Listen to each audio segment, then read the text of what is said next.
E aí pessoal, tudo bem? Hoje falarei sobre a segunda parte das guerras napoleônicas. Depois da derrota da Áustria em sua guerra contra a França, Napoleão se tornou o senhor indisputável da Europa. Ele fez de si próprio o protetor da Confederação do Reno, que incluía diversos estados germânicos. Além disso, elevou seus aliados germânicos, Bavária e Württemberg, ao status de reinos. Napoleão também despachou um exército para destronar o rei de Nápoles, e deu o trono a seu irmão, José Bonaparte. Além de dar a seu outro irmão, Jerônimo Bonaparte, o trono da Holanda, que antes era a República Batava, um estado fantoche francês. Com isso, o imperador austríaco dissolveu o Sacro Império Romano Germânico, criado por Carlos Magno e que tinha mais de 1000 anos. Porém, com a expansão da influência da França, o Sacro Império se tornou sem propósito. Depois disso, os olhos de todos os governantes europeus estavam virados para o único país que poderia virar a balança de poderes na Europa, a Prússia. Uma grande questão sobre a diplomacia prussiana era Hanover, um estado que foi ocupado pelos franceses e dado à Prússia para compensar outras perdas territoriais. Porém, os prussianos ficaram chocados quando souberam que Napoleão queria devolver Hanover ao Reino Unido.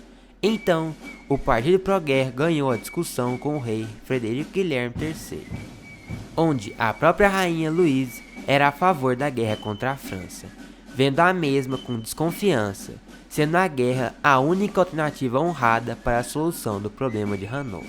Porém, a Prússia cometeu um erro estratégico, enviando o ultimato a Napoleão sem antes se comunicar com seus novos aliados da coalizão.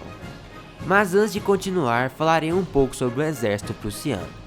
Por mais que fosse uma força de grande respeito, ele estava deitado sobre seus antigos louros, que vinham do tempo de Frederico o Grande, quando o exército prussiano era o melhor da Europa.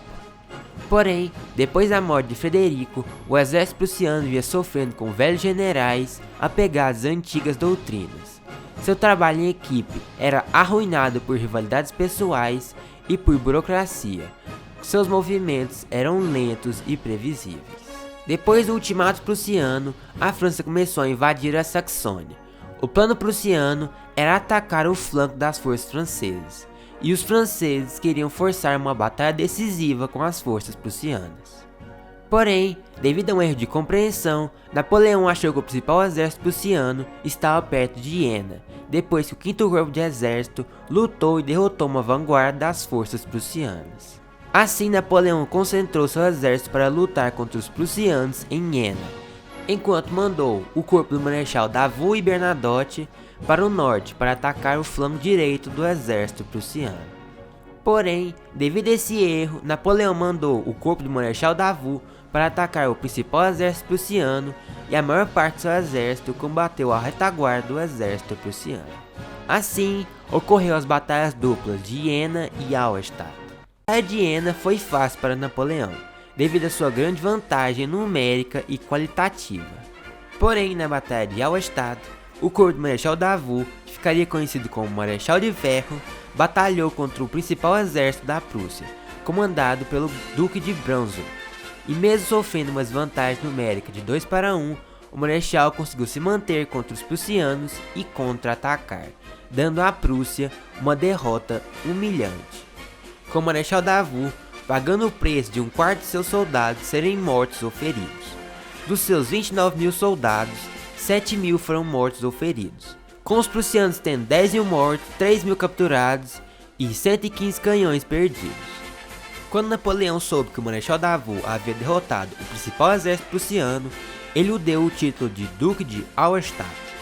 Depois das batalhas duplas, Napoleão lançou seu exército contra os prussianos em fuga, não os dando tempo de se recuperarem, e 2 semanas depois, ele entrou em Berlim com os soldados do Marechal Davout. E poucos dias depois, a maior parte do exército prussiano se rendeu em Lübeck, Prenzlau e Magdeburg. Assim, em praticamente um mês de lutas, o exército prussiano havia sido devastado por uma blitzkrieg napoleônica, com os prussianos perdendo 20.000 soldados mortos, 141.000 prisioneiros, 800 canhões e 250 bandeiras. Uma humilhação que diversos generais como Blucher nunca iriam esquecer ou perdoar. Porém, mesmo com essa imensa derrota, ao contrário do reino da Saxônia, o rei prussiano não se rendeu, se refugiando com o que restou do exército prussiano na região da Prússia Oriental, movendo a capital da Prússia para Königsberg, esperando a ajuda do exército russo para salvar seu reino.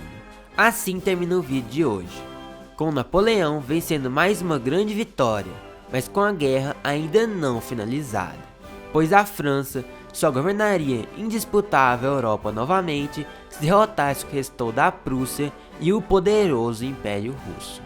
Espero que tenha gostado do vídeo.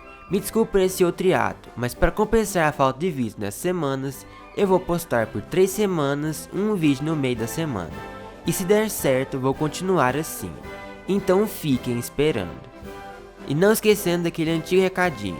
Deixe o like, se inscreva, ative as notificações, deixe um comentário sobre o que você achou do vídeo, se puder compartilhe.